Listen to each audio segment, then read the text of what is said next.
남편의 불륜과 시어머니의 배신을 알게 된 그날, 저는 울지 않기로 했습니다. 오늘 새벽 이혼 도장을 찍은 그 손으로 저는 모든 것을 팔아치웠죠. 이혼 도장이 마르기도 전에 식당 간판은 뜯겨나갔고 남편, 상간녀, 시모 세 사람은 거리에 나앉았습니다.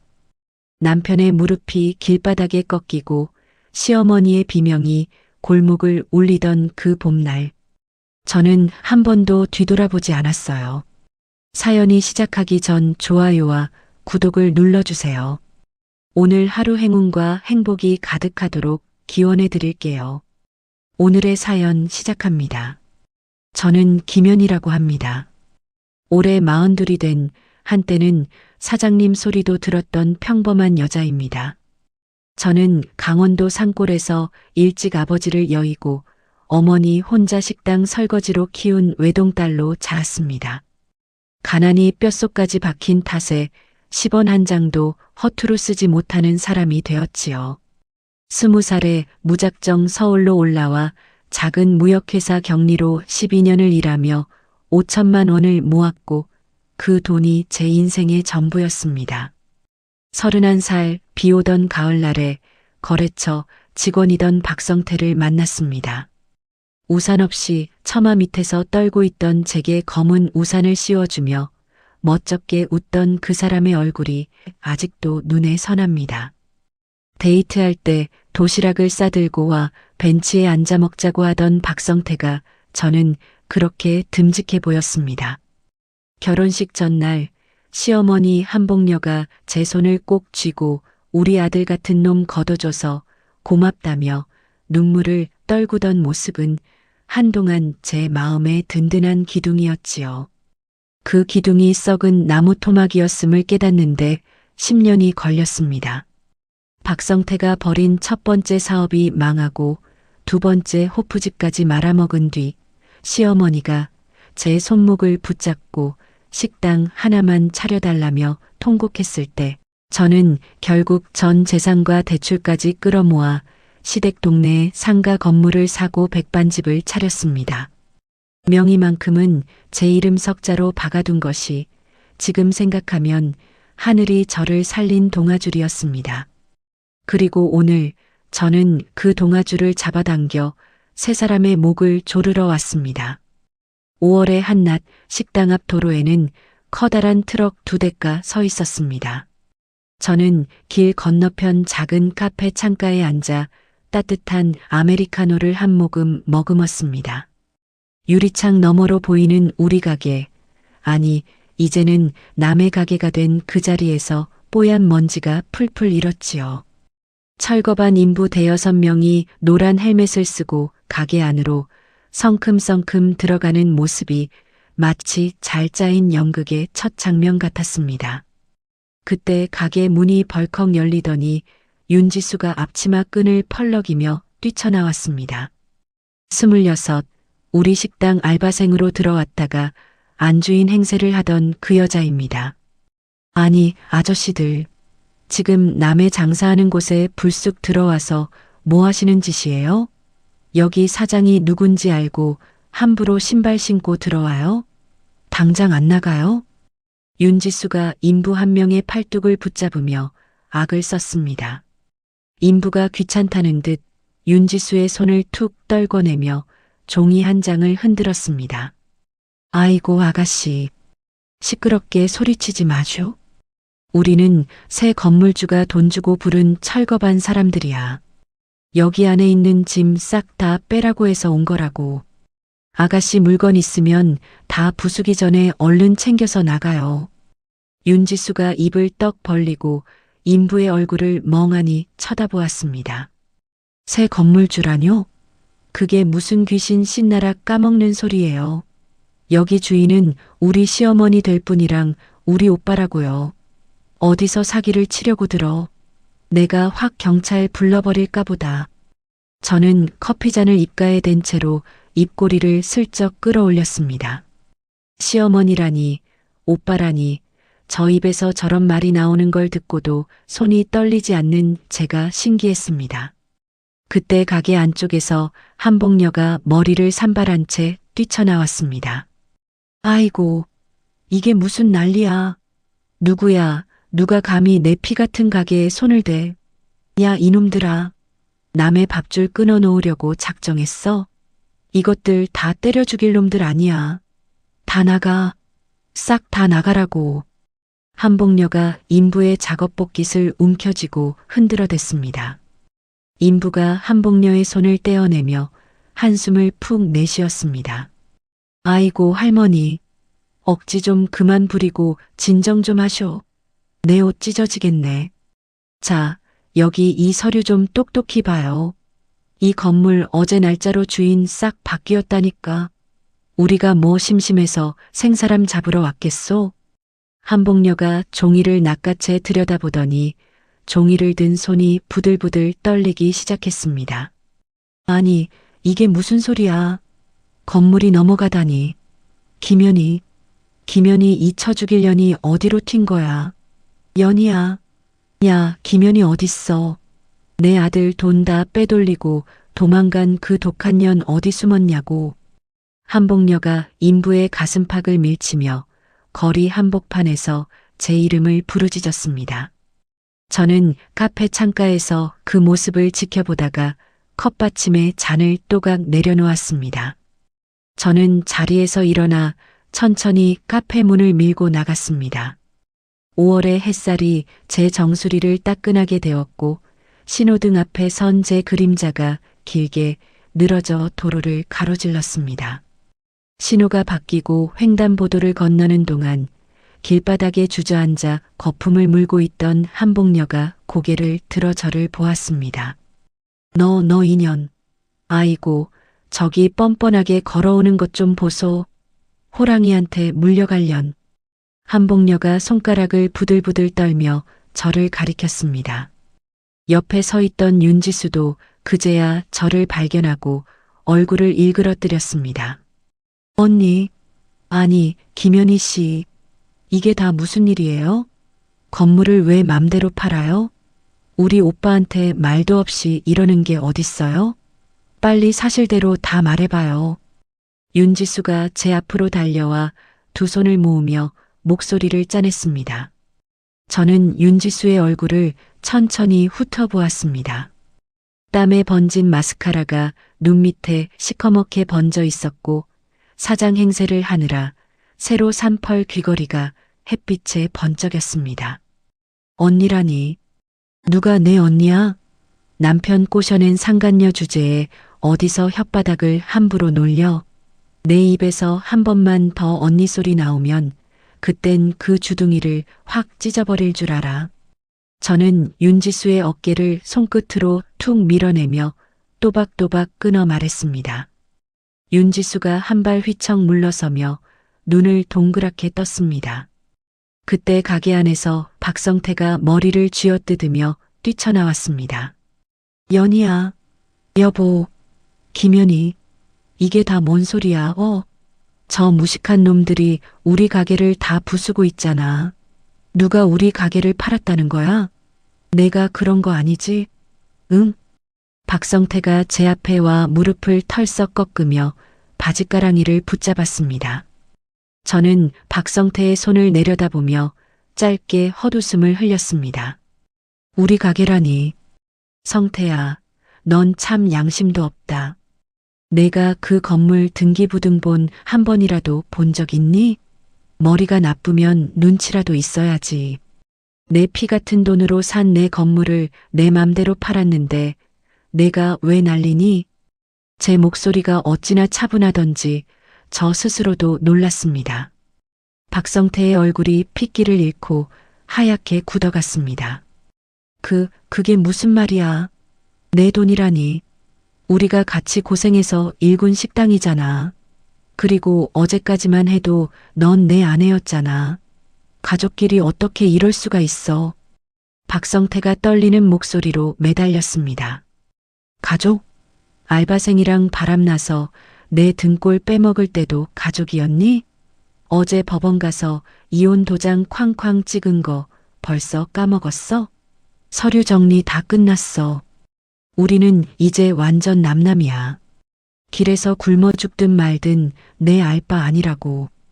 저는 박성태가 붙잡은 바짓단을 발끝으로 톡톡 털어냈습니다.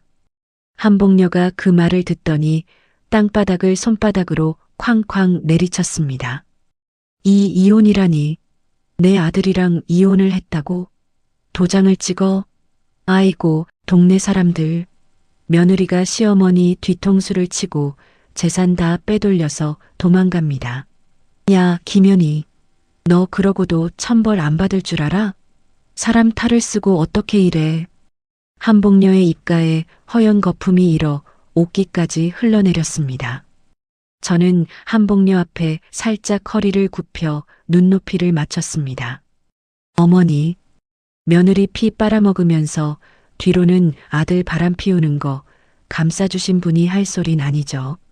천벌은 어머니랑 저 두 인간이 받을 겁니다. 이제 길바닥에 나앉으셨으니 셋이서 오순도순 잘 살아보세요. 저는 한복녀의 눈을 똑바로 들여다보며 입꼬리를 천천히 끌어올렸습니다. 햇살 아래 저 세 사람의 일그러진 얼굴이 한 폭의 그림 같았습니다. 저는 천천히 몸을 돌려 12년 전 박성태가 우산을 씌워주던 그 가을의 기억을 머릿속에서 조용히 지웠습니다. 식당을 열기로 마음먹은 그날 밤, 저는 통장 잔고를 펼쳐놓고 한참을 들여다보았습니다. 5천만 원 모으는데 12년이 걸렸고 거기에 신용대출 1억을 더 얹어야 했지요. 손이 덜덜 떨려서 도장이 자꾸 비뚤어졌습니다. 박성태는 옆에서 제 어깨를 주무르며 평생 갚겠다고 노래를 불렀습니다. 연희야, 나만 믿어. 이번엔 진짜 다르다니까. 박성태가 제 등에 얼굴을 비비며 어리광을 부렸습니다. 믿어. 안 믿으면 내가 누굴 믿겠어. 저는 도장을 꾹 눌러 찍으며 짧게 대답했습니다.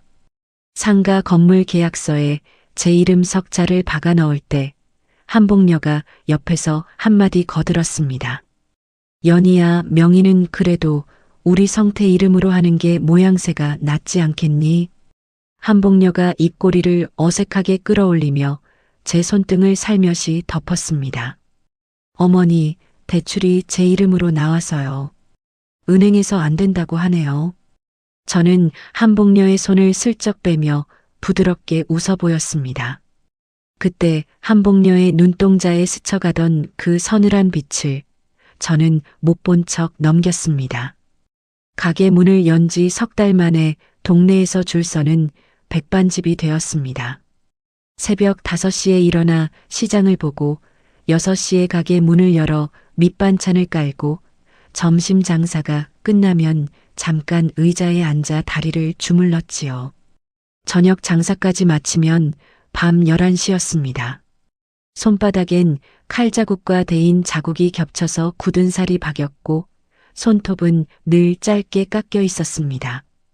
박성태는 카운터에 앉아 손님들에게 사장이라고 인사를 받았습니다.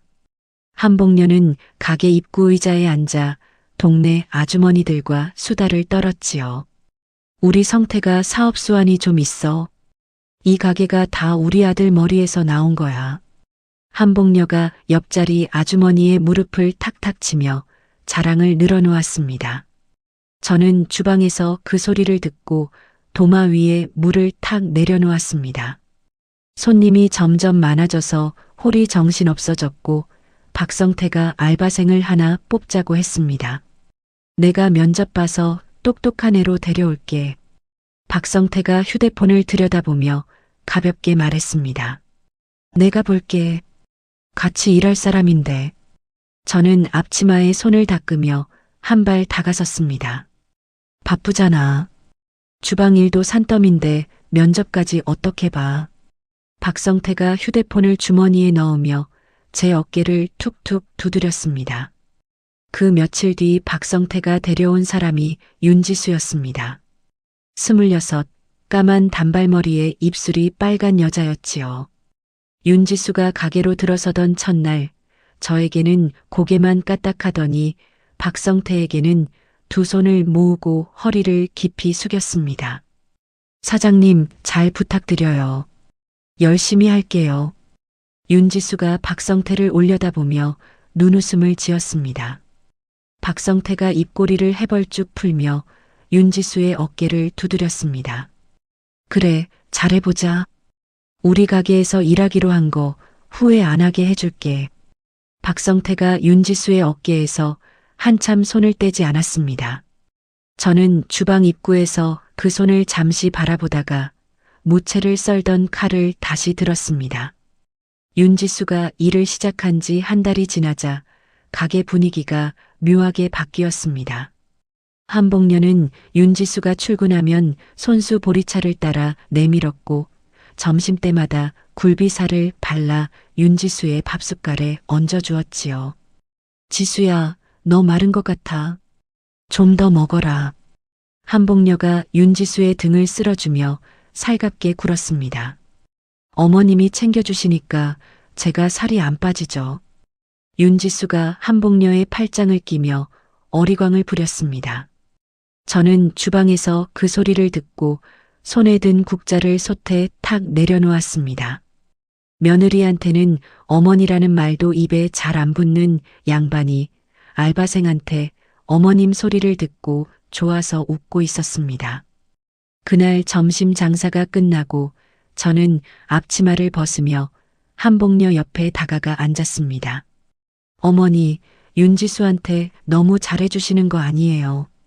다른 직원 들으면 서운해해요. 저는 목소리를 한껏 낮춰 조심스럽게 말을 꺼냈습니다. 한복녀가 저를 위아래로 훑어보더니 콧방귀를 뀌었습니다. 내가 사람을 좀 따뜻하게 대해줘야 일을 오래 하지. 너처럼 무뚝뚝하니까 사람이 자꾸 그만두는 거 아니야. 한복녀가 손바닥으로 무릎을 탁 치며 핀잔을 주었습니다. 제가 무뚝뚝해서요. 저는 짧게 되묻고 입을 다물었습니다. 그래. 주방에서 일이나 잘하지. 홀에까지 신경 쓸 거 없잖아. 홀은 우리 성태랑 지수가 알아서 해. 한복녀가 손사래를 치며 저를 주방 쪽으로 밀어냈습니다. 저는 천천히 자리에서 일어나 다시 앞치마를 둘렀습니다. 저녁이 되자 박성태가 윤지수와 나란히 가게 뒤편 평상에 앉아 있는 모습이 눈에 들어왔습니다. 윤지수의 손등에 박성태가 손가락을 톡톡 두드리며 무언가를 속삭이고 있었지요. 윤지수가 까르르 웃으며 박성태의 어깨에 머리를 살짝 기댔습니다. 저는 가게 뒷문 유리창에 비친 그 장면을 한참 바라보다가 행주를 손에 꽉 쥐었습니다. 행주에서 물이 뚝뚝 떨어져 제 신발 위로 흘렀습니다. 그 밤 집으로 돌아오는 길에 박성태가 운전석에서 콧노래를 흥얼거렸습니다. 기분 좋아 보이네. 저는 차창에 이마를 대고 짧게 말을 던졌습니다. 장사 잘 되니까 기분 좋지. 다 내 덕분이야, 연희야. 박성태가 한 손으로 제 무릎을 두어 번 두드렸습니다. 내 덕분이라는 말, 입에 발린 소리 아니지. 저는 박성태의 손을 슬쩍 내려놓으며 차창 밖을 내다보았습니다. 가로등 불빛이 한 줄로 길게 늘어서 차창을 스쳐 지나갔지요. 박성태가 흠칫 손을 빼며 헛기침을 했습니다. 무슨 소리야? 당연히 내 진심이지. 박성태가 운전대를 두 손으로 꽉 쥐며 앞만 보았습니다. 저는 그 옆 얼굴을 가만히 들여다보다가 가방 안에서 진동하는 휴대폰을 꺼냈습니다. 식자재 납품을 도와주던 고향 오빠 강만수에게서 온 문자였습니다. 연희야, 잠깐 통화 가능하니? 라는 짧은 한 줄이었지요. 저는 휴대폰 화면을 손바닥으로 덮고 다시 가방 안에 집어넣었습니다. 강만수에게서 전화를 받은 건 그 다음 날 새벽 시장에서였습니다. 배추 한 망을 골라 들고 계산을 하려는데 휴대폰이 또 울렸지요. 연희야, 오빠 좀 보자. 가게 말고 다른 데서. 강만수의 목소리가 평소와 달리 잠겨 있었습니다. 오빠 무슨 일 있어? 목소리가 왜 그래? 저는 배추망을 바닥에 내려놓으며 휴대폰을 고쳐주었습니다. 전화로 할 얘기 아니야. 시장 근처 그 콩나물 국밥집에서 보자. 강만수가 그 말만 남기고 전화를 뚝 끊었습니다. 새벽 6시 콩나물 국밥집 구석 자리에 앉은 강만수의 얼굴은 사흘밤은 새운 사람처럼 푸석푸석했습니다. 저를 보자 강만수가 자리에서 반쯤 일어섰다가 다시 풀썩 앉았습니다. 오빠, 뭐가 그렇게 어려워? 그냥 말해. 저는 강만수 맞은편에 앉아 손가락으로 식탁을 톡톡 두드렸습니다. 강만수가 주머니에서 검은색 작은 막대를 꺼내 식탁 위에 올려놓았습니다. 손가락만 한 USB였지요. 연희야, 이거 보고 나서 오빠 원망해도 좋아. 강만수가 USB를 제 쪽으로 천천히 밀었습니다. 이게 뭔데? 저는 USB를 손바닥에 올려놓고 만지작거렸습니다. 내 차 블랙박스 영상이야. 지난주에 모텔 거리 쪽에 배달 갔다가 우연히 찍혔어. 강만수가 두 손으로 얼굴을 쓸어내리며 깊은 한숨을 토했습니다. 우연히 뭐가 찍혀? 저는 USB를 쥔 손가락에 힘을 주었습니다. 성태야. 성태랑 윤지수가 같이 들어가는 거 찍혔어. 강만수가 고개를 푹 숙이며 식탁 위 물컵을 내려다보았습니다. 저는 잠시 숨을 멈췄다가 천천히 들이마셨습니다. 밥집 안에 콩나물국 끓는 소리와 손님들 떠드는 소리가 한꺼번에 멀어졌다가 다시 가까워졌지요. 오빠 고마워. 보여줘서. 저는 USB를 손바닥에 꽉 쥐고 자리에서 일어섰습니다. 집으로 돌아와 박성태가 출근하기를 기다렸다가 안방 화장대 앞에 앉아 노트북을 켰습니다. USB를 꽂는 손이 자꾸 어긋났습니다. 영상이 재생되자 화면 안에 새빨간 모텔 간판이 떠올랐습니다.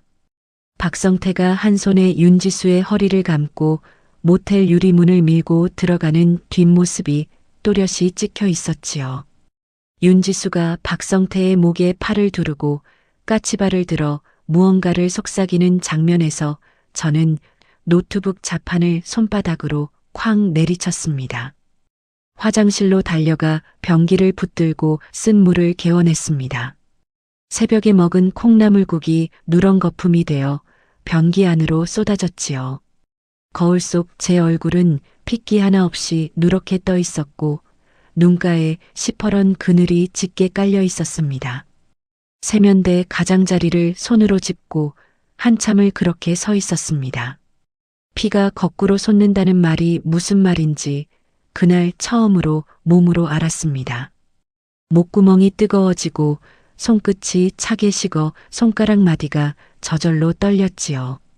당장 가게로 달려가 박성태의 머리채를 잡고 윤지수의 얼굴에 뜨거운 국그릇을 쏟아붓고 싶었습니다.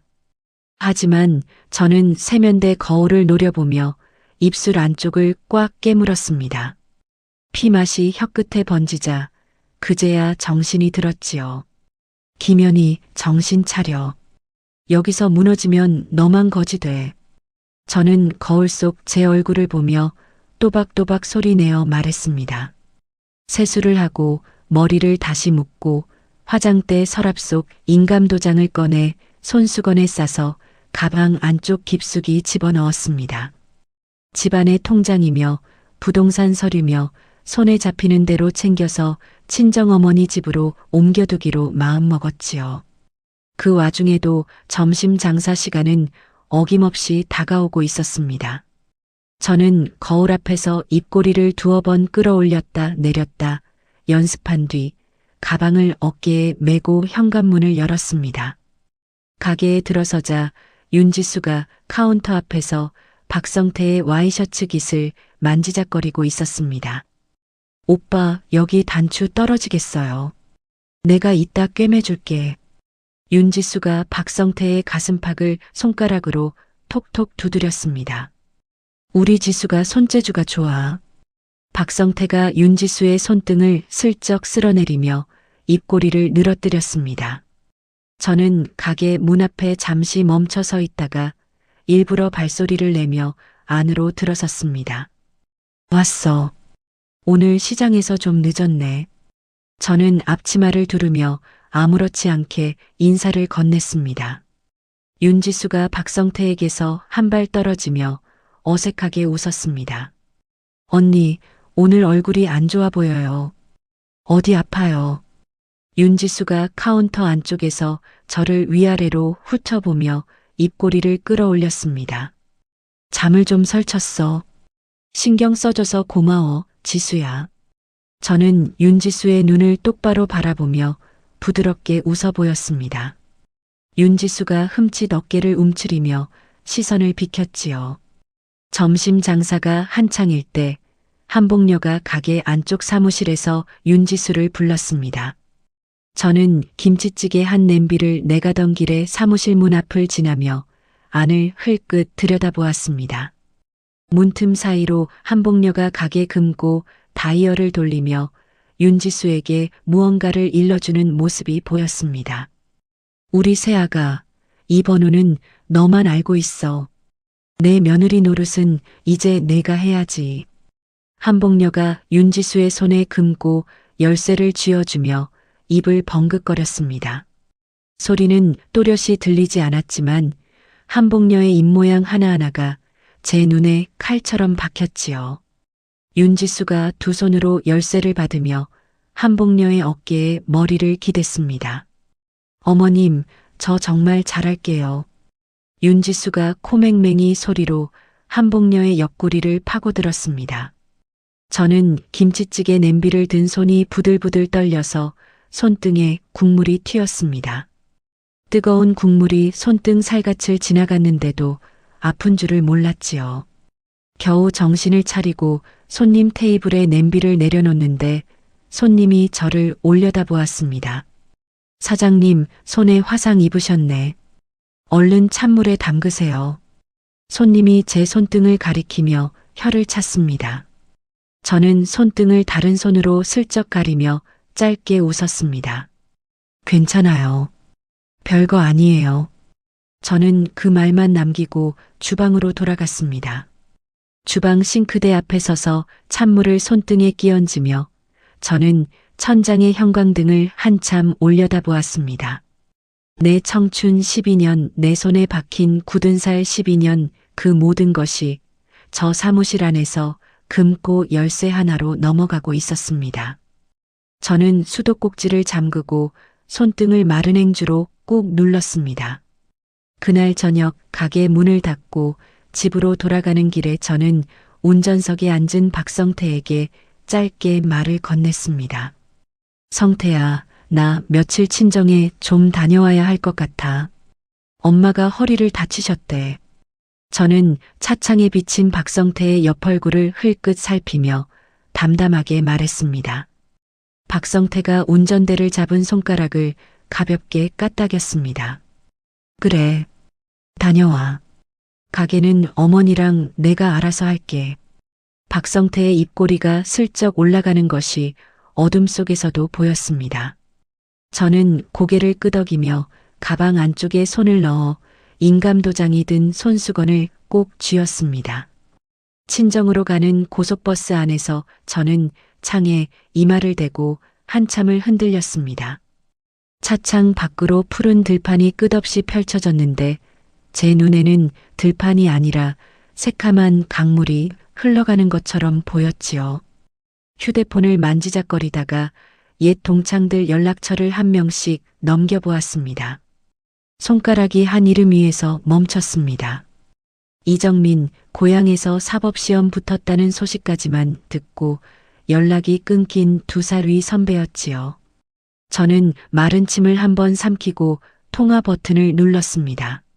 신호가 3번 가더니 익숙한 듯 낯선 목소리가 들렸습니다. 여보세요. 이정민의 목소리가 차분히 흘러나왔습니다. 오빠, 나 연희야. 김연희. 저는 차창에 손바닥을 대고 목소리를 가다듬었습니다. 수화기 너머에서 잠시 정적이 흘렀습니다. 연희야, 너 진짜 연희 맞아. 10년만 아니야 우리. 이정민의 목소리가 한 톤 올라갔습니다. 오빠 나 좀 만나줘. 부탁할 일이 있어서 그래. 저는 목소리가 갈라지지 않도록 입술에 힘을 주었습니다. 무슨 일인데 그래? 어디야 지금? 이정민이 빠르게 물었습니다. 내가 내일 오빠 사무실로 갈게. 변호사 됐다고 들었어. 저는 휴대폰을 다른 손으로 옮겨쥐며 깊게 숨을 내쉬었습니다. 그래 와. 주소 보내줄게. 오면 다 얘기해. 이정민이 한 박자도 망설이지 않고 대답했습니다. 전화를 끊고 저는 휴대폰 화면을 한참 들여다보았습니다. 10년 전 고향 동창회에서 이정민이 제게 했던 말이 문득 떠올랐지요. 연희야, 너처럼 야무진 애는 누구한테 시집가도 잘 살 거다. 라던 그 한마디였습니다. 저는 휴대폰을 가방 안에 집어넣고 차창에 다시 이마를 댔습니다. 야무지게 잘 살고 있느냐고 누가 묻는다면 저는 차마 입을 떼지 못할 것 같았습니다. 이정민의 사무실은 법원 뒷골목 작은 건물 3층에 있었습니다. 문을 밀고 들어서자 책꽂이마다 두꺼운 책이 가득 꽂혀 있었고 이정민이 책상 앞에서 일어서며 저를 맞았습니다. 머리에 새치가 듬성듬성 박힌 것 빼고는 10년 전 모습이 그대로였지요. 연희야 앉아. 차 한 잔 줄게. 이정민이 종이컵에 보리차를 따라 제 앞에 내려놓았습니다. 저는 종이컵을 두 손으로 감싸 쥐고 한참을 들여다보았습니다. 오빠 나 이혼하려고. 저는 종이컵 가장자리를 손톱으로 긁으며 입을 뗐습니다. 이정민이 책상 위에 팔꿈치를 괴고 저를 가만히 바라보았습니다. 천천히 말해. 무슨 일 있었어? 이정민의 목소리가 낮고 잔잔했습니다. 저는 가방에서 USB를 꺼내 책상 위에 올려놓고 손수건에 싼 인감도장도 옆에 나란히 놓았습니다. 식당 등기부 사본까지 꺼내 펼쳤지요. 이정민이 등기부를 한 줄씩 손가락으로 짚으며 읽어내려갔습니다. 건물 명의가 너 단독이네. 대출도 내 이름이고. 이정민이 고개를 들어 저를 보았습니다. 응. 명의는 처음부터 내 이름으로 했어. 대출 때문에 어쩔 수 없었거든. 저는 종이컵을 입가에 댔다가 다시 내려놓았습니다. 연희야, 이거 듣기 좋은 말은 아닌데 잘 들어. 너 칼자루 쥐었어. 이정민이 등기부를 손바닥으로 가볍게 두드렸습니다. 저는 종이컵 가장자리를 만지작거리던 손을 멈췄습니다. 칼자루라니. 저는 짧게 되물었습니다. 건물 내 거, 사업자 등록 내 이름, 대출도 내 이름. 박성태는 등기상 아무 권리도 없어. 시어머니는 더 말할 것도 없고. 이정민이 펜을 들어 등기부 위에 동그라미를 그렸습니다. 저는 잠시 종이컵 안에 보리차를 들여다보다가 천천히 고개를 끄덕였습니다. 그럼 나 그냥 팔아버려도 돼. 저는 목소리를 죽여 물었습니다. 법적으로는 내 마음대로 할 수 있어. 다만 박성태가 눈치채면 별의별 짓을 다 할 거야. 이혼 소송 걸고 부부 공동 재산이라고 우길 거고 시어머니가 가게 안 비켜준다고 버틸 수도 있고. 이정민이 펜을 책상 위에 톡 내려놓았습니다. 오빠 나 감정적으로 안 갈래. 울고 매달리고 그런 거 안 할래. 저는 종이컵을 손바닥으로 꽉 감싸 쥐었습니다. 잘 생각했어. 우리 차근차근 가자. 첫째, 매수자 미리 잡아둬. 둘째, 박성태한테 절대 명예 넘기지 마. 셋째, 가게 매출이랑 식자재 거래, 장부 다 내가 가지고 있어야 돼. 외상값이 누구 앞으로 돼 있는지 그게 중요해. 이정민이 손가락을 하나씩 펴며 또박또박 말했습니다.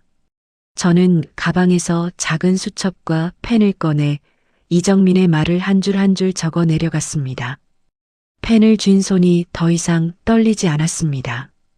울고불고하던 어제의 김연희가 책상 너머로 멀찍이 물러서고 새로운 김연희가 수첩 위에서 차분히 글씨를 쓰고 있었지요. 오빠 고마워. 10년 만에 전화해서 이런 부탁이나 하고. 저는 수첩을 덮으며 이정민을 올려다보았습니다. 고맙긴. 너 일 끝나면 밥이나 한 끼 사. 시간 오래 걸릴 거니까 마음 단단히 먹고. 이정민이 입꼬리를 살짝 올리며 손을 내저었습니다. 저는 자리에서 일어나며 가방을 어깨에 메었습니다. 친정집 마당에 들어서자 어머니가 평상에 앉아 콩을 까고 있었습니다. 저를 보자 어머니가 콩그릇을 무릎 위에 올려둔 채로 천천히 일어섰습니다. 연희야, 얼굴이 왜 그러냐? 무슨 일 있어? 어머니가 제 두 볼을 손바닥으로 감싸쥐었습니다.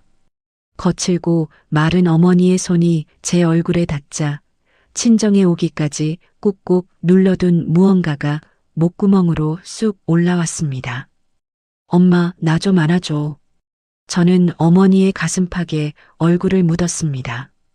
어머니가 제 등을 천천히 쓸어내렸습니다.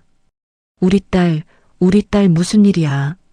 그놈이 너한테 못되게 굴었어. 어머니의 목소리가 떨렸습니다. 엄마, 나 그 집 나올 거야. 다 정리하고 나올 거야. 저는 어머니의 옷자락을 손에 꽉 쥐었습니다. 어머니가 잠시 말이 없다가 제 등을 두 손으로 토닥였습니다. 잘 생각했다. 엄마는 내가 거기서 사람 노릇 못하고 살까봐 그게 제일 걱정이었어. 어머니가 제 어깨를 살며시 떼어내며 제 눈을 들여다보았습니다. 엄마가 그렇게 생각하고 있었어? 저는 손등으로 눈가를 닦으며 어머니를 마주 보았습니다. 내 시어미 그 인간 결혼식 날부터 내 마음에 안 들었어. 너 보내놓고 엄마가 잠 못 잔 밤이 얼마나 많은데. 어머니가 콩그릇을 한쪽으로 밀어두고 제 손을 끌어 평상에 나란히 앉혔습니다. 엄마, 나 한 달 정도만 여기서 좀 다닐게. 가게엔 며칠씩 왔다 갔다 할 거고. 일이 좀 있어. 저는 어머니의 무릎 위에 제 손을 포겠습니다. 얼마든지 있어라. 내 집이야 여기는. 어머니가 제 손등을 두어 번 두드렸습니다. 저녁 밥상 앞에 앉아 어머니가 끓여준 된장찌개를 한 숟갈 떠입에 넣었습니다. 된장 냄새가 코끝을 지나는데 식당 주방에서 12년을 끓여대던 그 된장찌개와는 전혀 다른 맛이었지요. 저는 밥 한 그릇을 깨끗하게 비우고 어머니가 깎아준 사과 한 쪽을 손에 들었습니다. 마당 평상에 앉아 사과를 베어 무는데 마을 어귀 가로등 불빛이 마당 끝까지 어렴풋이 닿고 있었습니다. 저는 휴대폰을 꺼내 부동산 중개인 명함 몇 장을 꺼내 들었습니다. 이정민이 알려준 대로 식당 건물에 관심 보일 만한 매수자부터 차근차근 알아볼 작정이었지요. 손끝이 차분했고 어깨도 가벼웠습니다. 평상 위에 놓인 사과 껍질이 가로등 불빛에 붉게 반짝였습니다. 친정에서 일주일을 머무는 동안 저는 부동산 중개인 5명을 만났습니다. 그중 박재호라는 사람이 가장 입이 무거워 보였지요. 박재호는 우리 식당 건물 같은 자리를 찾고 있는 매수자를 한 명 알고 있다고 했습니다.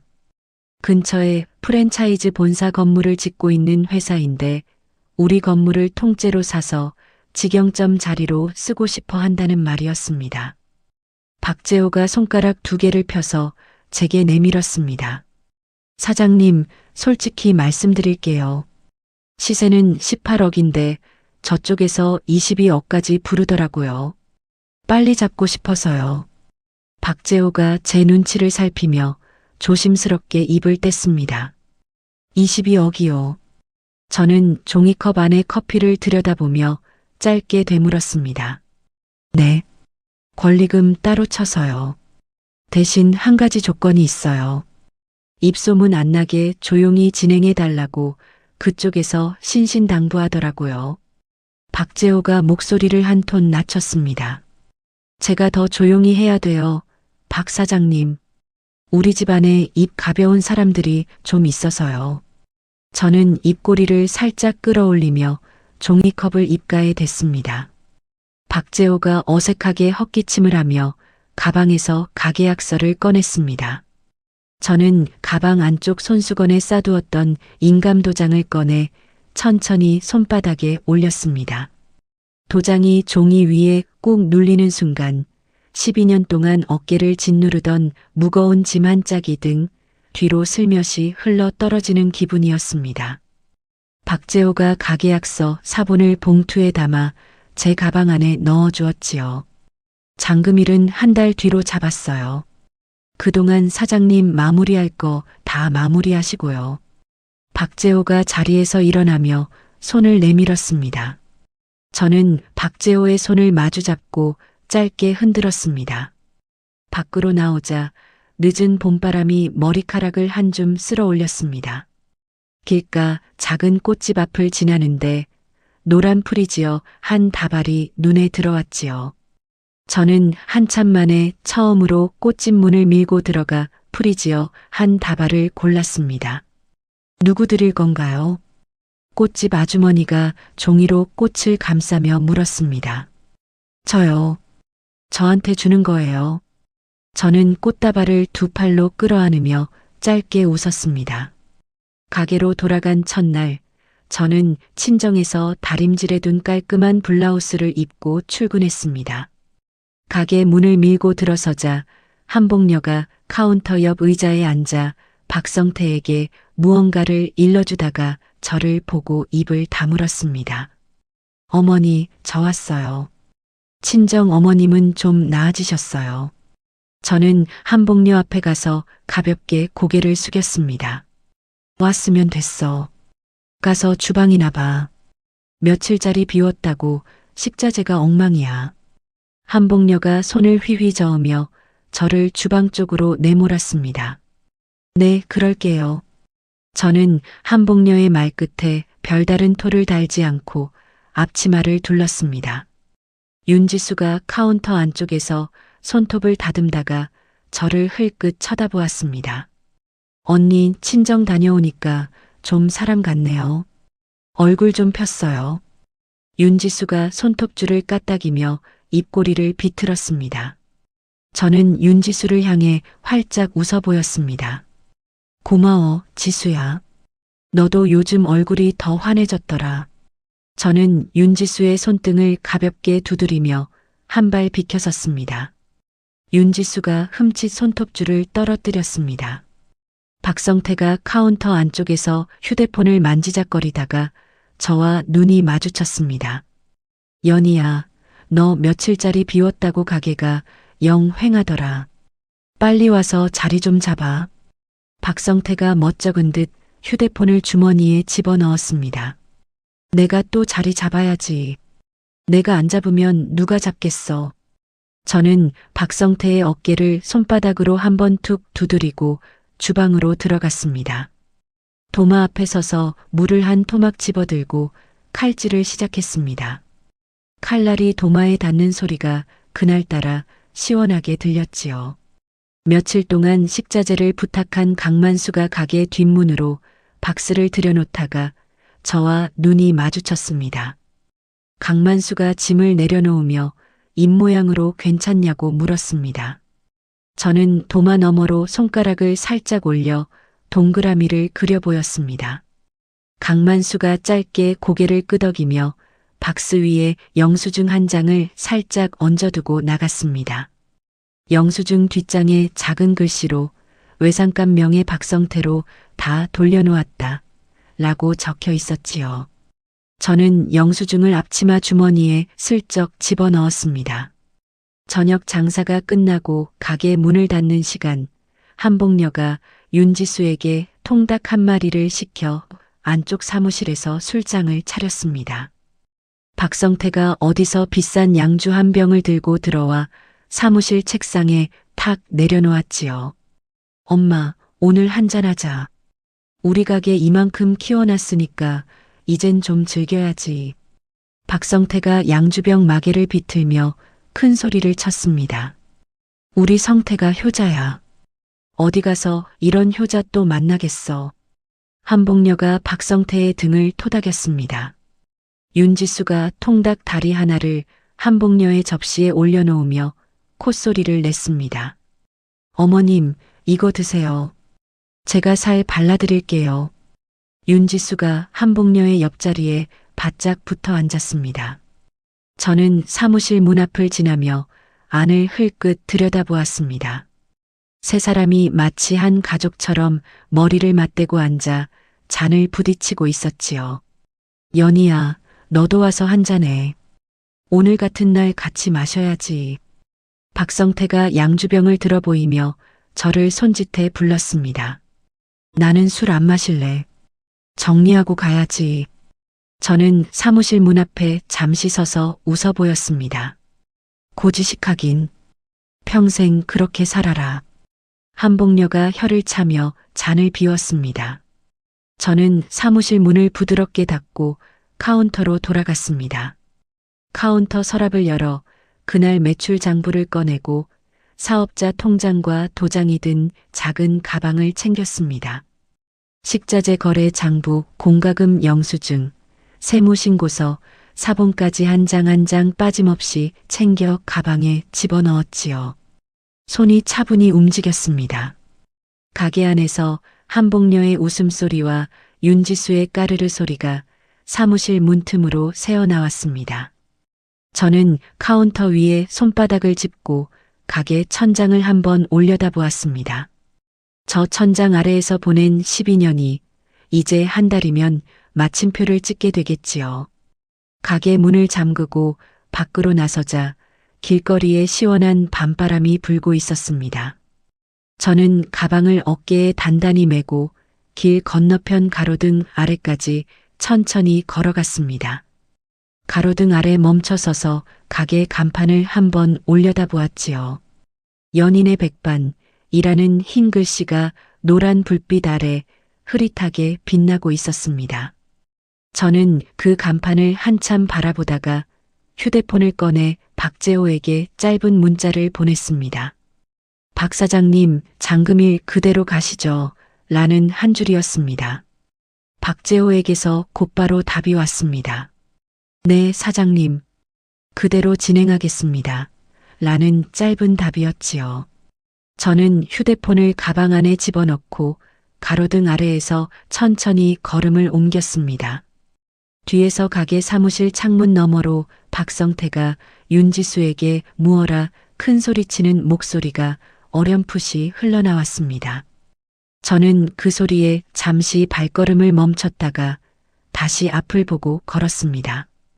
밤하늘에 별이 두어 개 떠 있었고 골목 끝에는 친정에서 사온 프리지어 향이 제 가방에서 은은하게 새어나왔습니다. 가계약을 맺은 지 보름이 지난 어느 저녁이었습니다. 저녁 장사를 끝내고 카운터에서 매출 계산을 하던 저에게 윤지수가 다가왔습니다. 언니, 잠깐 얘기 좀 해요. 윤지수가 카운터에 팔꿈치를 괴고 저를 빤히 쳐다보았습니다. 무슨 얘긴데? 매출 정리 끝나고 들을게. 저는 계산기 자판을 두드리며 짧게 대꾸했습니다. 매출 정리도 그렇고요. 이 가게 명의 말이에요. 언제까지 언니 이름으로 둘 거예요? 윤지수가 카운터 위에 손가락을 톡톡 두드렸습니다. 저는 계산기 자판을 누르던 손을 멈췄습니다. 명의가 왜? 저는 윤지수의 손가락을 한번 내려다보고 다시 윤지수의 눈을 마주 보았습니다. 성태 오빠가 자존심 상해하잖아요. 사장이라는 사람이 명의도 없으니까 손님들 앞에서 얼마나 우스워요. 윤지수가 입꼬리를 비틀며 말끝을 길게 느렸습니다. 우습다는 말은 누가 했어? 성태가 그래. 저는 계산기를 옆으로 슬쩍 밀어두었습니다. 제가 그러더라고요. 오빠 마음이 좀 그래 보이길래요. 어머님도 같은 마음이시고요. 윤지수가 어깨를 으쓱하며 카운터 안쪽으로 한 걸음 들어왔습니다. 그 순간 사무실에서 한복녀가 발을 끌며 나왔습니다. 연희야, 우리 얘기 좀 하자. 잠깐 들어와 봐. 한복녀가 사무실 안쪽을 손짓했습니다. 저는 매출 장부를 카운터 서랍에 천천히 집어넣고 서랍을 잠근 뒤 사무실 안으로 들어갔습니다. 사무실 책상 앞에 박성태가 다리를 꼬고 앉아 있었지요. 박성태 앞에는 흰 종이 한 장이 펼쳐져 있었습니다. 연희야, 앉아. 박성태가 맞은편 의자를 턱짓으로 가리켰습니다. 저는 의자를 빼고 자리에 앉으며 책상 위 종이를 흘끗 내려다보았습니다. 가게 건물명의 이전 서류였습니다. 저는 서류를 잠시 들여다보다가 박성태를 마주 보았습니다. 이거 뭐야? 저는 짧게 물었습니다. 보면 알잖아. 명예 내 앞으로 돌리자고. 부부 사이에 무슨 네 명의 네 명의가 있어. 박성태가 펜을 책상 위에 탁 내려놓았습니다. 부부 사이에 명의가 왜 없어? 대출도 내 이름이고 세금도 내가 내잖아. 저는 의자 등받이에 등을 기대며 팔짱을 꼈습니다.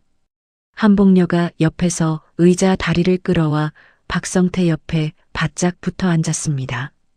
이년아, 너 그게 무슨 말버릇이야. 시어미가 부탁하는데 토를 달아. 한복녀가 손바닥으로 책상을 쾅 내리쳤습니다. 저는 한복녀의 손바닥이 책상에 닿는 그 진동을 잠시 느끼며 깊게 숨을 들이마셨습니다. 어머니, 저 토다는 거 아니에요. 그냥 묻는 거잖아요. 저는 한복녀의 눈을 마주보며 또박또박 끊어 말했습니다. 묻기는 뭘 물어. 도장만 찍으면 되는 일을 가지고. 한복녀가 책상 위 도장 인주통을 제 앞으로 쓱 밀었습니다. 박성태가 자리에서 일어나 책상을 돌아 제 옆에 섰습니다. 연희야, 너 지금 나 망신 주려고 이러는 거지. 동네 사람들이 다 내가 사장인 줄 아는데 등기 한번 떼보면 다 들통난다고. 너 그게 남편한테 할 짓이야. 박성태가 제 어깨를 두 손으로 꽉 움켜쥐었습니다. 박성태의 손에 힘이 들어가면서 제 어깨뼈가 욱신거렸지요. 손 놔. 아프잖아. 저는 박성태의 손을 떼어내려고 어깨를 비틀었습니다. 명예 넘기고 손 놓을게. 도장 찍어. 박성태가 손에 더 힘을 주며 제 어깨를 흔들었습니다. 성태야, 정신 차려. 이거 네 명의 내 돈으로 산 거야. 내가 보탠 게 한 푼이라도 있어. 저는 박성태의 손목을 손으로 붙잡고 한 번에 떼어냈습니다. 박성태가 휘청 한 발 물러서며 얼굴이 시뻘개졌습니다. 한 푼이라도 있냐고. 너 12년을 누구 덕에 먹고 살았는데 그딴 소리를 해. 박성태가 책상을 발로 쾅 걷어찼습니다. 책상 위 인주통이 통통 튀어 올랐다가 한쪽으로 굴러갔지요.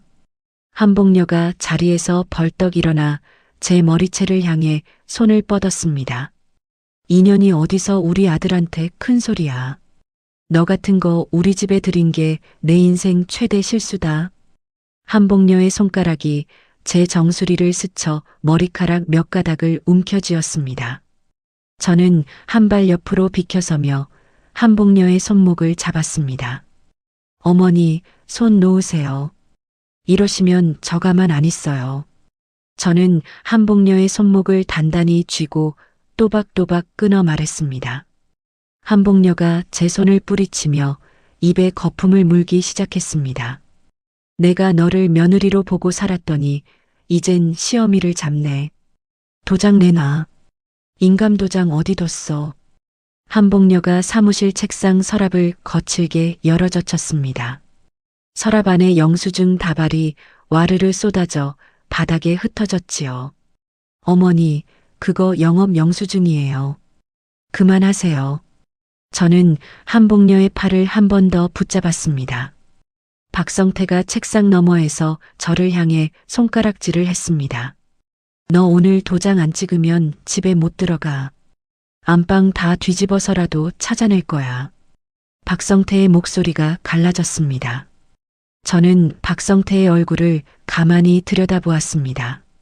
12년 전 비 오는 처마 밑에서 검은 우산을 씌워주며 멋쩍게 웃던 그 얼굴이 어디에도 남아있지 않았습니다. 저는 잠시 눈을 감았다가 천천히 떴습니다. 성태야, 잠깐 앉아봐. 어머니도요. 우리 차분히 얘기해요. 저는 두 사람을 향해 손바닥을 펴보이며 목소리를 가라앉혔습니다. 박성태가 씩씩거리며 의자에 풀썩 앉았고 한복녀도 자리에 다시 주저앉았습니다. 저는 책상 모서리에 손을 짚고 두 사람을 번갈아 보았습니다. 명예 이전, 내가 한번 생각해 볼게. 저는 천천히 입을 뗐습니다. 박성태의 얼굴에 화색이 도는 것이 한눈에 보였지요. 그치, 그래야지. 그게 부부지. 박성태가 의자에서 몸을 앞으로 기울였습니다. 근데 조건이 있어. 저는 박성태의 말꼬리를 자르며 말을 이었습니다. 조건이 뭐? 박성태가 침을 한번 꿀꺽 삼켰습니다. 우리 협의 이혼 먼저 하자. 도장 찍자. 명의는 그 다음에 넘겨줄게. 저는 박성태의 눈을 똑바로 들여다보며 또박또박 말했습니다. 박성태가 한 박자 늦게 입을 벌렸다가 다물었습니다. 이혼이라니. 갑자기 무슨 이혼이야. 박성태가 의자 등받이에 등을 붙이며 헛웃음을 흘렸습니다. 갑자기는 아니지. 너랑 윤지수랑 모텔 들락거리는 거 나 다 알고 있었어. 저는 한마디 한마디 천천히 흘렸습니다. 박성태의 얼굴이 갑자기 누렇게 떴습니다. 한복녀가 옆에서 헛기침을 2번 했지요. 무슨 헛소리야. 누가 그런 헛소리를. 박성태가 의자 팔걸이를 손으로 꽉 쥐었습니다. 증거 다 있어. 그걸로 시끄럽게 만들지 않을게. 너도 윤지수랑 새 살림 차리고 싶을 거 아니야. 저는 박성태의 눈을 한 번 더 들여다보며 천천히 말을 이었습니다. 이혼 서류 깨끗하게 정리하고 그 다음에 명예 이전 도장 찍을게. 그러면 너도 떳떳한 사장님 되는 거고 나도 더 이상 너한테 짐 안 되고. 어때? 저는 입꼬리를 살짝 끌어올렸습니다. 박성태가 잠시 멍하니 저를 쳐다보다가 한복녀 쪽으로 고개를 돌렸습니다. 한복녀가 박성태에게 눈짓을 하며 작게 고개를 끄덕였지요. 그래. 좋아. 이혼하자. 어차피 너랑 정도 다 떨어졌으니까. 박성태가 책상을 손바닥으로 2번 두드리며 큰 소리를 쳤습니다. 저는 자리에서 일어나 박성태와 한복녀를 한 번씩 내려다보았습니다. 내일 법원 가서 협의 이혼 신청부터 하자. 명예 서류는 숙려기간 끝나고 도장 찍는 날 같이 처리할게. 저는 그 말을 남기고 사무실 문을 천천히 열었습니다. 문밖 카운터에서 윤지수가 2 손을 모으고 안쪽을 들여다보고 있었지요. 저와 눈이 마주치자 윤지수가 입꼬리를 한껏 끌어올렸습니다. 저는 윤지수의 어깨를 가볍게 스치며 가게 문 쪽으로 걸어갔습니다. 가게 문을 밀고 나오자 봄밤 공기가 제 얼굴을 시원하게 후쳤습니다. 저는 휴대폰을 꺼내 이정민에게 짧은 문자를 보냈습니다. 오빠 내일 법원이야 라는 한 줄이었습니다. 곧바로 답이 왔습니다. 차분히 가. 내가 옆에 있어 라는 답이었지요. 저는 휴대폰을 가방 안에 집어넣고 길끝에 가로등 불빛을 향해 한 걸음씩 걸어 나갔습니다. 다음 날 아침 법원 앞 광장에서 박성태와 저는 마주 섰습니다. 박성태가 양손을 바지 주머니에 꽂은 채로 발끝을 까딱이고 있었지요. 빨리 들어가자. 시간 없어. 박성태가 턱짓으로 법원 입구를 가리켰습니다. 먼저 들어가. 나 잠깐 화장실 좀. 저는 가방을 어깨에 고쳐 매며 광장 한쪽으로 걸음을 옮겼습니다. 광장 끝 벤치에 이정민이 서류 가방을 옆에 두고 앉아 있었습니다. 저를 보자 이정민이 자리에서 일어나 짧게 고개를 끄덕였습니다. 숙려기간 1달이야. 그 안에 매수자랑 잔금일 맞춰놨지. 이정민이 목소리를 낮춰 물었습니다. 맞춰놨어. 잔금일이 숙려기간 끝나는 그 다음 날이야. 저는 가방 안쪽에서 가계약서 사본을 슬쩍 꺼내 이정민에게 보여주었습니다. 이정민이 종이를 한번 훑어보더니 다시 가방에 넣어주었습니다. 잘했어. 박성태가 도장 찍는 그 순간부터 그쪽은 너한테 아무 권리 없어. 명예 이전 서류는 절대 잔금 전에 손대지 마. 이정민이 제 어깨를 가볍게 두드렸습니다. 오빠, 나 떨려. 저는 짧게 웃으며 가방끈을 두 손으로 꽉 쥐었습니다. 떨려도 끝까지 가. 한 달만 더 버티면 돼. 이정민이 입꼬리를 살짝 끌어올렸습니다. 저는 고개를 끄덕이고 광장을 가로질러 법원 안으로 들어갔습니다. 박성태가 안내 데스크 앞에서 서류를 받아들고 두리번거리고 있었지요. 협의 이혼 신청서를 작성하는 동안 박성태의 손이 가벼웠습니다. 마치 새집 계약서에 사인하는 사람처럼 입꼬리를 풀고 펜을 놀렸지요. 저는 박성태의 옆에 앉아 신청서 한 장을 펴고 천천히 제 이름 석자를 적어 내려갔습니다. 도장을 꾹 눌러 찍는 순간 종이 위에 빨간 인주가 동그랗게 번졌습니다. 박성태가 신청서를 접수창구 직원에게 내밀며 가볍게 휘파람을 불었습니다. 저는 그 휘파람 소리를 들으며 가방 안쪽 손수건에 싸두었던 인감도장을 한 번 더 매만졌습니다. 숙려기간 한 달이 어찌나 빠르게 흘렀는지 모릅니다. 저는 매일 가게에 출근해 주방 일을 했고 박성태와 윤지수는 카운터 앞에서 새 살림 차릴 계획을 입에 올렸습니다. 한복녀는 윤지수의 손을 잡고 한복집을 데리고 다닌다는 둥, 패백 음식을 어디서 시킬 거라는 둥 돈내방내 떠들어댔지요.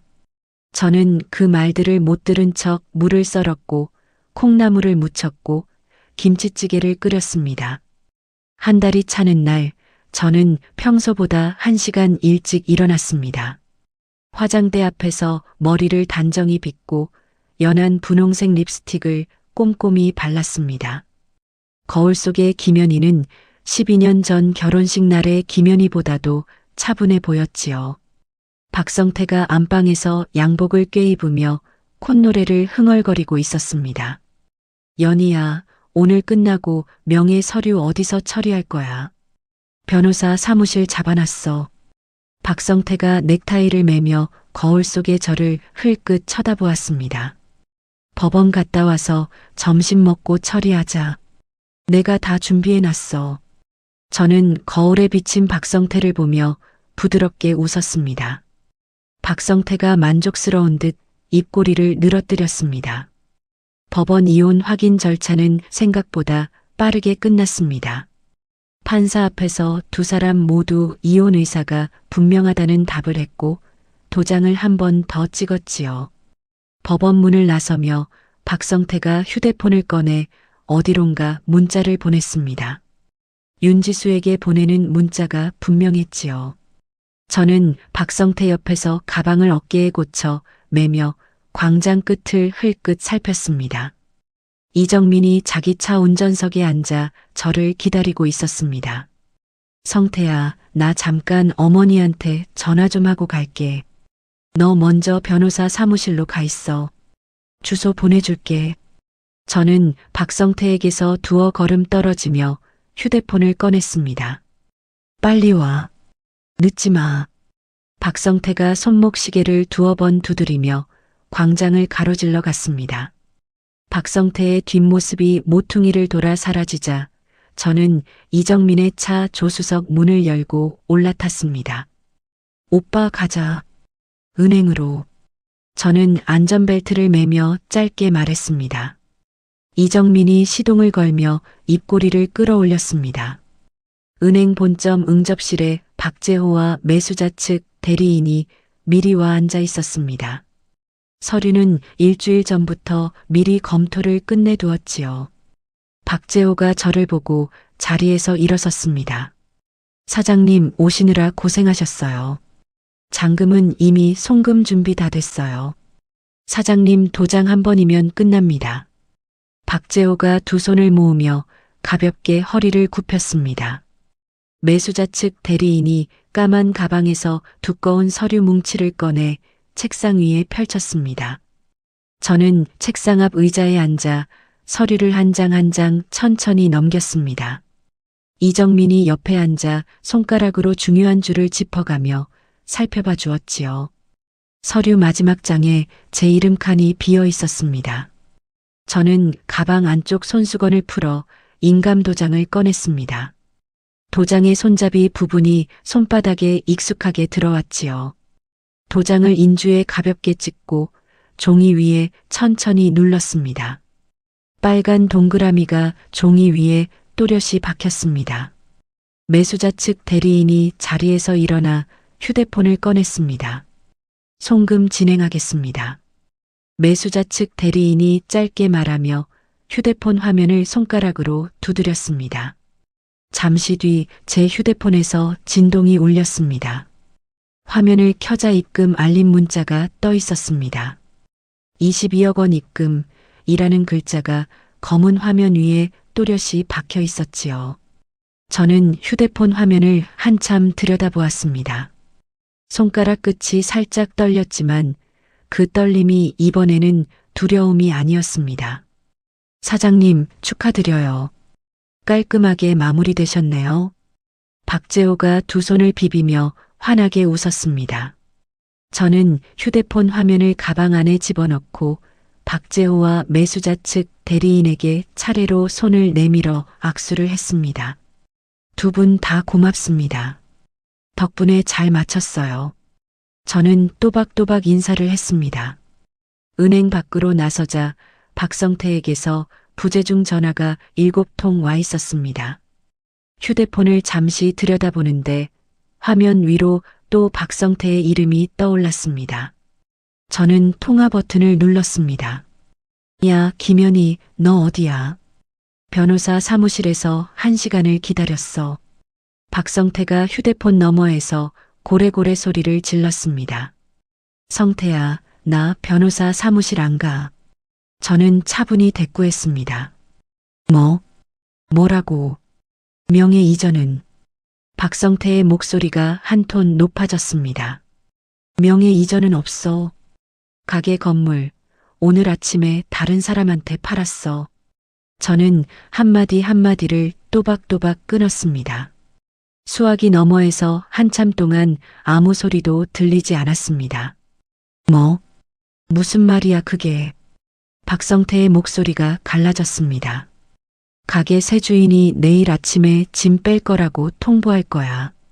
거기 외상값은 다 내 이름으로 돼 있으니까 그건 알아서 처리해. 저는 그 말을 남기고 통화 종료 버튼을 눌렀습니다. 박성태가 다시 전화를 걸어왔지만 저는 휴대폰을 가방 안에 그대로 집어넣었습니다. 이정민이 운전석에서 저를 흘끗 쳐다보았습니다. 괜찮아? 이정민이 짧게 물었습니다. 응, 괜찮아. 10년 만에 제일 괜찮아. 저는 안전벨트를 매며 정면을 바라보았습니다.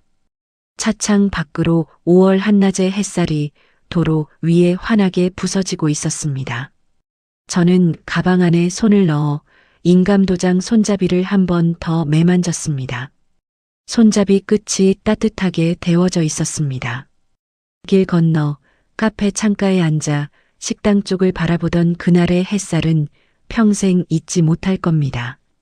철거반이 우리 식당, 아니 이제는 남의 가게가 된 그 자리에 유리문을 부수고 들어가던 그 소리. 윤지수가 앞치마 한 장만 두른 채 길바닥으로 쫓겨나오던 모습. 한복녀가 거품을 물고 주저앉아 제 이름을 부르짖던 그 광경. 저는 카페 문을 밀고 나가 횡단보도를 천천히 건넜습니다. 박성태가 머리를 쥐어뜯으며 길바닥에 주저앉아 있었지요. 연희야, 연희야 한 번만 봐줘. 응, 우리 다시 시작하자. 박성태가 무릎걸음으로 다가와 제 바짓가랑이를 두 손으로 붙잡았습니다. 저는 박성태의 손을 내려다보며 짧게 숨을 내쉬었습니다. 성태야, 어제 도장 찍을 때 너 표정 기억나? 그 표정 가지고 평생 살아. 저는 박성태의 손가락을 한 손으로 천천히 떼어냈습니다. 박성태가 다시 손을 뻗으려는데 저는 구두굽으로 박성태의 손등 옆을 톡 짚었습니다. 손 거기 두고 들어. 식자재값 강만수 오빠한테 직접 가서 갚아. 외상 영수증 그쪽 이름으로 다 돌아갔으니까.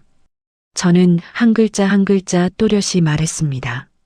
박성태가 입을 벙긋거리다가 그 자리에 풀썩 주저앉았지요. 한복녀가 그 옆에서 저를 향해 손가락질을 했습니다. 이년아, 내 아들한테 어떻게 그래. 12년이나 한 가족이었던 거 다 잊었어. 한복녀의 입가에 허연 거품이 또 일었습니다. 저는 한복녀 앞에 살짝 허리를 굽히고 눈높이를 맞췄습니다. 어머니, 12년 동안 가족이라고 부른 사람은 저였어요. 어머니 입에서 며느리 소리 들은 사람은 윤지수였고요. 그러니까 이제 며느리한테 가서 사세요. 저는 한복녀의 눈을 들여다보며 부드럽게 웃어 보였습니다. 한복녀가 입을 떡 벌리고 저를 올려다보았습니다. 윤지수가 그제야 정신을 차렸는지 앞치마 끈을 풀며 제 앞으로 달려왔습니다. 언니, 잠깐만요. 저한텐 한마디도 안 해요. 저도 좀 챙겨주셔야죠. 윤지수가 두 손을 모으고 눈물 그렁한 얼굴로 저를 올려다보았습니다. 저는 윤지수의 얼굴을 위아래로 한번 훑어보았습니다. 펄 귀걸이가 한쪽만 남아 흔들거렸고 매니큐어 칠한 손톱 끝이 두어 개 깨져 있었지요. 지수야, 너 우리 식당에서 알바비 한 달에 얼마 받았지? 저는 차분히 물었습니다. 250이요. 그게 왜요? 윤지수가 어리둥절한 얼굴로 저를 마주 보았습니다. 많이 받았네. 시급으로 치면 동네 최고였어. 그동안 잘 받아갔으니까 됐다. 저는 윤지수의 어깨를 손끝으로 가볍게 두드렸습니다. 언니, 그게 다예요. 저 갈 데도 없어요. 윤지수의 목소리가 떨렸습니다. 갈 데가 왜 없어? 사장님이 두 분이나 길바닥에 앉아 계시는데. 사장님들 따라가. 저는 박성태와 한복녀 쪽을 턱짓으로 가리켰습니다. 윤지수가 그쪽을 돌아보고는 입꼬리가 한쪽만 비틀려 올라갔습니다. 오빠, 우리 이제 어떡해요? 새 집은 언제 알아봐요? 윤지수가 박성태에게로 다가가 옷자락을 잡아당겼습니다. 박성태가 윤지수의 손을 거칠게 떨쳐냈습니다. 새 집은 무슨 새 집이야? 너 때문에 내가 이 꼴이 됐는데 이제 와서 새 집 타령이야. 박성태가 윤지수의 어깨를 손바닥으로 밀쳤습니다. 오빠, 지금 나한테 손찌검해요. 어머님, 오빠 좀 말려보세요. 윤지수가 한복녀 쪽으로 휘청 다가갔습니다. 이 여우 같은 년 우리 아들한테 붙어서 가게 다 말아먹고 무슨 낯짝으로 어머님 소리를 해? 저리 안 꺼져. 한복녀가 손바닥으로 윤지수의 등을 후려쳤습니다. 윤지수가 비명을 지르며 한 발 물러섰고 박성태와 한복녀가 서로 머리채를 잡으려고 손을 뻗었습니다. 저는 그 광경을 한참 바라보다가 천천히 뒤로 돌아섰습니다. 길 건너편에 이정민이 차 옆에 기대어 서서 저를 기다리고 있었지요. 저는 횡단보도를 천천히 건넜습니다. 끝났어. 저는 이정민 앞에 멈춰서서 짧게 말했습니다. 수고했다, 연희야. 이정민이 제 어깨를 가볍게 두드리며 차 조수석 문을 열어주었습니다. 저는 한 번도 뒤를 돌아보지 않고 차에 올랐습니다. 6달이 지난 어느 가을 아침이었습니다. 저는 새로 이사한 동네의 작은 골목 안에서 카페 간판을 올리고 있었습니다. 연희 브런치라는 흰 글씨가 연한 노란색 바탕 위에 또렷이 박혀 있었지요. 간판을 올려주던 인부가 사다리 위에서 저를 향해 외쳤습니다. 사장님, 이 정도 위치 괜찮으세요? 인부가 간판을 두 손으로 받친 채로 물었습니다. 네, 딱 좋아요. 거기 그대로 박아주세요. 저는 골목 끝에서 카페 전면을 올려다보며 두 손을 모았습니다. 가게 문 안쪽으로 친정어머니가 행주를 들고 창가를 닫고 있었습니다. 엄마, 그건 좀 이따 하고 나와서 좀 보세요. 간판 다 올려요. 저는 가게 문을 밀고 들어가 친정어머니의 손에서 행주를 빼냈습니다. 친정어머니가 손등으로 이마를 한번 닦으며 가게 밖으로 나왔습니다. 골목 안에 가로수 잎이 노랗게 물들어 한 잎씩 떨어지고 있었지요. 우리 딸 가게가 이렇게 예쁘게 됐네. 친정어머니가 두 손을 모으고 간판을 올려다보았습니다. 엄마, 이게 다 엄마 덕분이야. 친정 그 평상에서 콩 까는 거 안 봤으면 나 못 일어났어. 저는 친정어머니의 어깨에 머리를 살며시 기댔습니다. 콩 까는 거 봤다고 일어나기는. 내가 단단해서 일어선 거지. 친정어머니가 제 등을 천천히 쓸어내렸습니다. 그때 골목 어귀에서 익숙한 발소리가 들렸습니다. 이정민이 두 손에 화분 하나를 안고 천천히 걸어왔지요. 오픈 축하해. 이거 들여놔. 이정민이 화분을 카운터 옆자리에 내려놓았습니다. 분홍색 안개꽃이 풍성하게 피어있는 화분이었지요. 오빠 손이 이렇게 큰지 몰랐네. 고마워. 저는 화분잎을 손가락으로 가볍게 매만지며 웃었습니다. 개업 손님 1호로 와인 한 잔 받아갈게. 이정민이 카운터 의자에 가볍게 걸터 앉았습니다. 손님 1호 좋지. 1호 손님은 평생 단골 약속이야. 저는 와인 잔 2개를 카운터에 내려놓으며 입꼬리를 끌어올렸습니다. 친정어머니가 두 손을 모으고 우리 두 사람을 번갈아 보다가 슬며시 가게 안쪽 주방으로 자리를 옮겼습니다.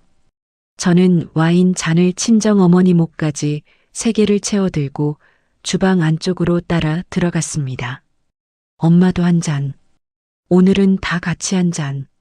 저는 와인 잔을 친정어머니의 손에 쥐어주었습니다. 세 사람이 카운터 앞에 둘러서서 잔을 가볍게 부딪혔습니다. 가게 창문 너머로 가을 햇살이 카페 안나무 바닥 위로 길게 흘러들어왔지요. 저는 와인 한 모금을 입에 머금고 천천히 삼켰습니다. 며칠 전 강만수에게서 전화로 짧게 전해 들은 소식이 잠시 떠올랐습니다.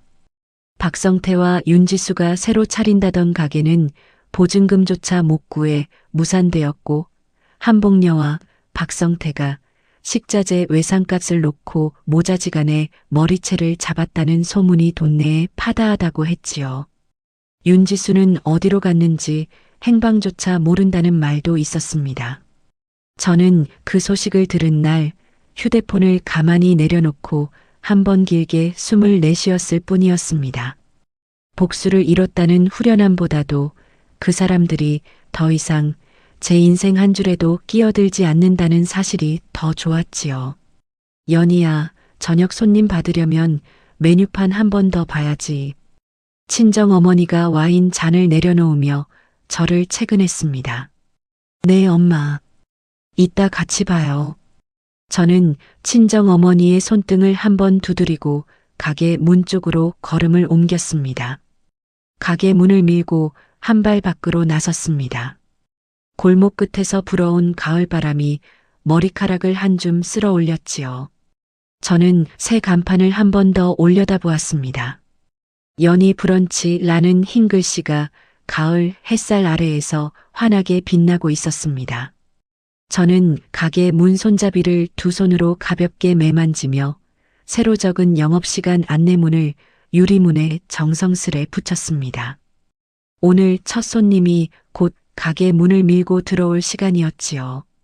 저는 앞치마 끈을 허리에 다시 단단히 매고 두 손을 한번 마주 비빈 뒤 가게 안으로 들어갔습니다. 12년 동안 제 손에 박혔던 굳은 살은 이제 옅어졌습니다. 새벽 5시에 시장을 보러 나가지 않아도 되고 누군가의 눈치를 보며 밥숟갈을 들지 않아도 되지요. 작은 카페의 창가에 앉아 노란 햇살을 받고 있노라면 그 지옥 같던 시간들이 마치 남의 이야기처럼 멀게만 느껴집니다. 배신을 알게 된 그 밤, 저는 펑펑 울었습니다. 하지만 다음 날 아침 거울 앞에서 다짐했지요. 내 인생을 망친 사람들 앞에서 무너지는 모습 보이지 말자고. 가장 차갑게, 가장 합법적으로 내가 가진 칼자루를 끝까지 쥐고 가자고. 혹시 지금 이 이야기를 들으시면서 가슴이 먹먹해지신 분이 계신다면 한 가지만 기억해 주세요. 배신을 당했을 때 가장 큰 무기는 분노가 아니라 차분함이라는 사실을요. 울고불고 매달리는 순간 칼자루는 상대방에게 넘어갑니다. 내 이름으로 된 것, 내가 지킬 수 있는 것부터 차분히 챙기는 사람만이 진짜 승리를 손에 쥘 수 있지요. 세상에 나만 손해보고 끝나는 이야기는 없습니다. 스스로를 지키는 사람에게는 반드시 새로운 봄이 찾아옵니다. 이야기를 끝까지 들어주신 분이 계시다면 잘 들었다고 댓글 하나만 남겨주세요. 감사합니다.